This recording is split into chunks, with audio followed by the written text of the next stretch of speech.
Hello everyone, welcome back to my Soham commerce classes. और आज हम, जैसा कि मैंने पिछली रील्स में आपसे प्रॉमिसेस किया था कि 23 दिसंबर से हम अपनी कॉमर्स 30 प्रो सीरीज को कंप्लीट करेंगे, जो किसी कारण से टेक्निकल इशू के कारण कंप्लीट नहीं हो पाई थी। तो आज हम 30 डेट कॉमर्स प्रो सीरीज को कंप्लीट कर रहे हैं। इसमें चैप्टर्स जो रह गए थे उन चैप्टर्स को कवर अप करेंगे और सिंपलेस्ट ढंग से क्वेश्चंस को सॉल्व करेंगे। तो आज का जो चैप्टर्स है इसे दो पार्ट्स में हम कंप्लीट करेंगे। पहला पार्ट है इसका bill of exchange. Bill of exchange guys, ये होता क्या है ये समझिए। सबसे पहले विनिमय विपत्र बोलते हैं इसे, विनिमय विपत्र।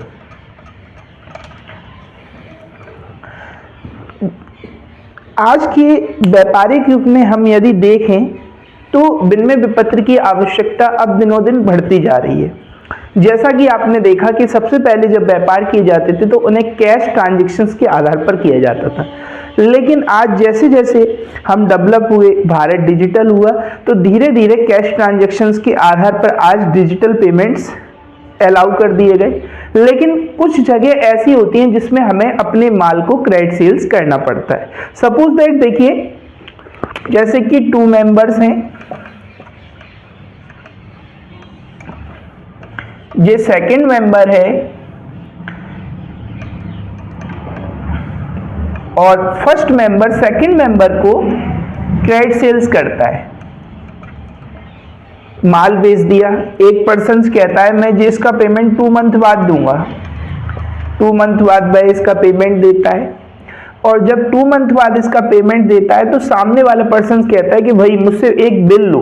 तो देखिए, फर्स्ट पर्सन जो माल बेच रहा है, तो ये पर्सन कौन हो गया? सेलर। और सेकंड पर्सन हो गया बायर। अब सेलर बायर से कह रहा है कि भाई देखिए, आप मुझे 2 महीने बाद इसका पेमेंट दे देना, इसके लिए मैं एक बिल तैयार कर रहा हूं, इसे बोलेंगे बिल्स रिसीवेबल। किसके लिए ये रहेगा? जो सेल कर रहा है। और बायर के लिए ये बिल क्या रहेगा? Bills payable. अब बिल्स रिसीवेबल में क्या है? 2 मंथ बाद इस पर्सन के पास वह व्यक्ति जाएगा और उस पर्सन से यह कहेगा कि हम आपके माल को लेना चाहते हैं। तो इस माल को लेने के लिए 2 पक्ष होते हैं। एक तो होता है ड्रॉवर, इसे ड्रॉवर बोलते हैं, इसे ड्रॉई बोलते हैं। अब इसके आगे की थ्योरी को समझते हैं हम। तो विनिमय विपत्रों की विशेषताएं क्या होती हैं? एक तरह से एक ऑर्डर होता है जिसमें एक व्यक्ति दूसरे व्यक्ति से यह प्रॉमिस करता है कि आपके माल को वह 2 मंथ के बाद इसका पेमेंट कर देगा। सेकंड होता है, यह एक शर्त रहित होता है जिसमें हर चीज की एक कंडीशन रख दी जाती है, उस शर्त के आधार पर हम इसका पेमेंट करते हैं।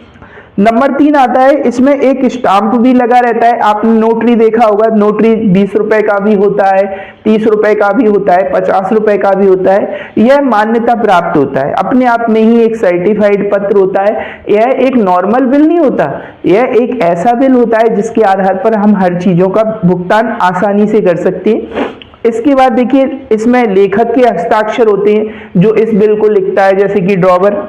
और ड्रॉई के भी हस्ताक्षर होते हैं जो इस बिल को एक्सेप्ट करता है। एक बिल देता है, दूसरा उसे एक्सेप्ट करता है और 2 मंथ बाद उसका पेमेंट कर देता है। इसमें एक निश्चित रकम होती है जो 2 आधार पर लिखी रहती है, जैसे कि वह रकम होती है, एक तो 10,000 है जैसे, फिर 10,000 इंग्लिश में भी लिखा होगा, यानी कि न्यूमेरिकल वर्ड्स में भी दिया होगा और वर्ड्स में भी दिया होगा। जिस दोनों चीजें इसलिए लिखी रहती हैं कि कल को स्टाफ में किसी प्रकार की कोई छेड़छाड़ी नहीं कर सके।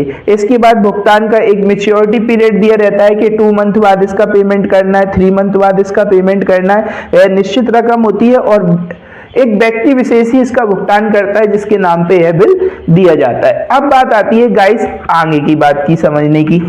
तो इस बात को हम ऐसे भी समझ सकते हैं कि इसमें, जैसे कि बिल ऑफ एक्सचेंज में हमने सीखा कि इसके 2 पक्षकार होते हैं, एक बायर होता है, एक सेलर होता है। अब bill parties of a bill, parties of a bill.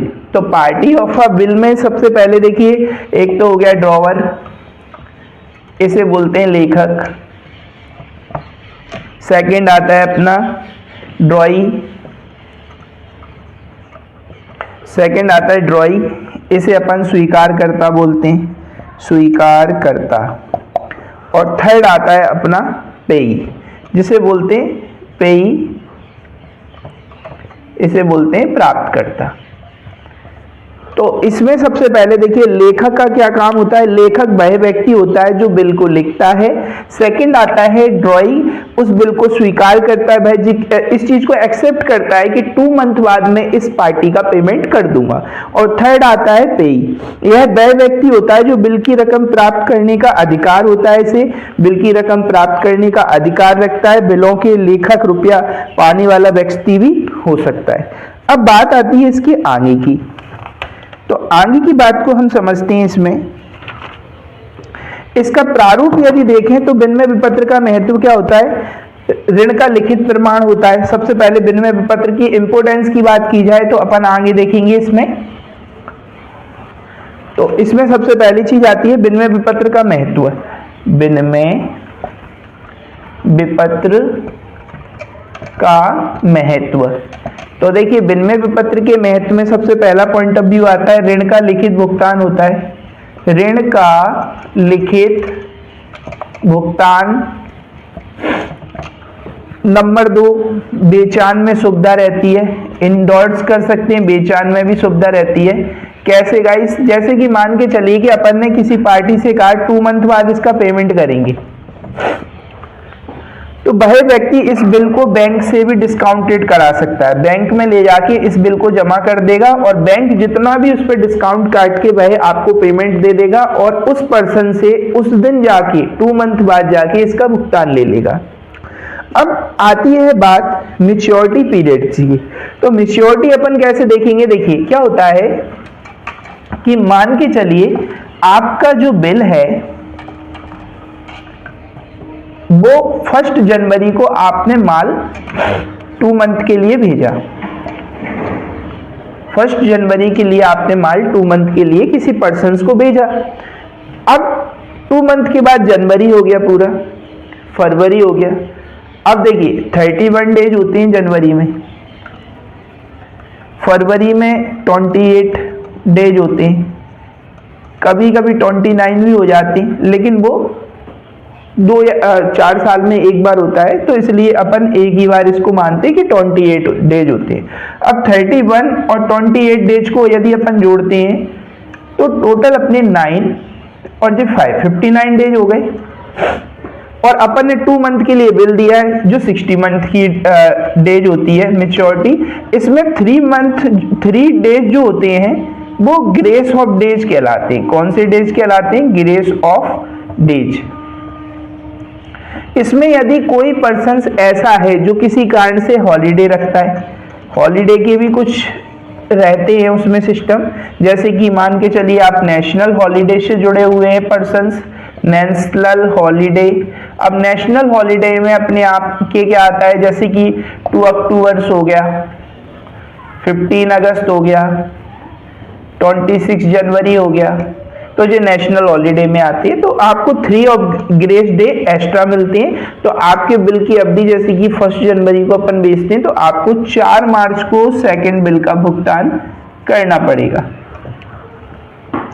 अब बात आती है इसमें प्रॉमिसरी नोट किसे कहते हैं। तो प्रॉमिसरी नोट में सबसे पहली चीज आती है लिखित होता है, हस्ताक्षर दोनों के दिए रहते हैं। जो दोनों व्यक्ति, एक जो लिखता है बिल उसके हस्ताक्षर होते हैं, जो एक्सेप्ट करता है बिल उसके हस्ताक्षर होते हैं। भुगतान का प्रतिज्ञा शर्त रहित होता है। इसके बाद बैंक पर करेंसी नोट, प्रतिज्ञा पत्र आदि को लिया जाता है। इसमें प्रतिज्ञा पत्र के जो पक्षकार होते हैं उसे लेखक एवं निर्माता कहते हैं। इसके बाद प्राप्तकर्ता उसे पे करता है तो पेई कहा जाता है। इसके बाद विनिमय विपत्र एवं प्रतिज्ञा पत्र दोनों में डिफरेंस की बात की जाए तो विनिमय विपत्र में 3 पक्षकार होते हैं, जैसा कि हमने कहा। पहला होता है ड्रॉवर, दूसरा ड्रॉई, तीसरा पेई। जबकि प्रॉमिसरी नोट में 2 पक्षकार होते हैं, एक तो मेकर और एक पेई। सबसे पहले लेखक इसमें लेनदार होता है, विनिमय विपत्र में इसमें लेखक देनदार होता है। थर्ड पॉइंट आता है स्वीकृति। इसमें स्वीकृति आवश्यक होती है, इसमें स्वीकृति की आवश्यकता नहीं होती है। लेखक बिल का प्राप्तकर्ता हो सकता है, प्रतिज्ञा पत्र का लिखने वाला प्राप्तकर्ता नहीं हो सकता है। तो इसमें जो विनिमय पत्र और प्रतिज्ञा पत्र के बारे में हमने पढ़ा। आगे बात करते हैं बिल की अवधि। तो जैसा कि इसमें दिया हुआ है मैच्योरिटी डेज के बारे में कुछ और डिस्कसेस रह गए हैं जो आपको समझ में नहीं आए हैं, तो अपन और इसे डीपली तरीके से करते हैं। तो देखिए गाइस, इसमें सबसे पहली बात करते हैं अपन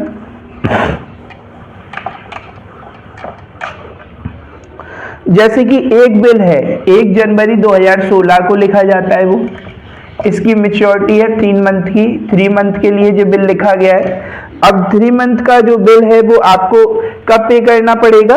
तो देखिए आप जैसे कि 1 जनवरी को आपने बिल लिखा, तो आप 1 अप्रैल प्लस 3 डेज ऑफ ग्रेस, तो आपको इसका भुगतान 4 अप्रैल को करना पड़ेगा। तो ये होता है बिल का एक तरीका जिसके माध्यम से हमने इसे देखा। अब बात आती है विनिमय पत्र के प्रकार। तो देखिए विनिमय पत्र के प्रकार अलग अलग होते हैं। एक तो होते हैं देशी बिल, एक होते हैं विदेशी बिल। कभी कभी क्या करते हैं, हम अपना व्यापार डोमेस्टिक रखते हैं, एक स्टेट से दूसरे स्टेट तक रखते हैं। कभी कभी अपने व्यापार का दायरा जब हम बढ़ाते हैं तो फॉरेन के भी बिल्स होते हैं। उनकी इसमें कुछ ज़्यादा डिस्कस नहीं है, लेकिन तब भी फॉरेन बिल के बारे में अपन समझते हैं कि फॉरेन बिल वो होते हैं जो विदेश से जो भी अपन व्यापार करते हैं, इंपोर्ट एक्सपोर्ट करते हैं, तो आपको बिलिंग में ही पेमेंट उसका देना पड़ता है, प्लस उसकी जो करेंसी होती है उसके लिए आपको लाइसेंस भी लेना पड़ता है। और फेरा और फेमा दोनों रूल्स ऑफ रेगुलेशन एक्ट को फॉलो करना पड़ता है। फेरा और फेमा का अभी डिस्कशंस का कोई इसमें वो नहीं है, तो इसलिए उसको अपन को लेना नहीं है। अब बात आती है आगे की कि बिल्स रिसीवल और बिल्स पेबल में क्या डिफरेंस है। देखिए बिल्स रिसीवल वह व्यक्ति होता है जो सेलर होता है, जो माल को बेचता है, वो उस बिल का जब पेमेंट दूसरे पर्सन से लेता है तो एक बिल लिखता है, इसे बिल्स रिसीवल कहते हैं। दूसरा पेमेंट यानी कि जो उसका बायर होता है, जो उस वस्तु को खरीदता है, तो उसे एक बिल का पेमेंट देना होता है, इसलिए वो बिल्स पेबल कहलाता है। प्राप्त बिल व्यापार की संपत्ति होता है, देय बिल व्यापार का दायित्व होता है। प्राप्त बिल की राशि प्राप्त होनी चाहिए, इस बिल की राशि का भुगतान करना होता है। जरूरत पड़ने पर प्राप्य बिल को बैंक से भुनाया जा सकता है। इस बिल की राशि का भुगतान, इसमें ऐसा करना संभव नहीं है। कभी कभी यह भुगतान के बदले भी प्राप्त होता है, यह भुगतान के बदले भी दिया जाता है। तो गाइस आज हमने बिल ऑफ एक्सचेंज के फर्स्ट पार्ट को कंप्लीट कर लिया। आई होप सो आपको समझ में आया होगा। जो भी चीज समझ में ना आई हो तो प्लीज कमेंट जरूर करें, और वीडियो अच्छी लगी हो तो लाइक, सब्सक्राइब और शेयर करना ना भूलें। थैंक्स।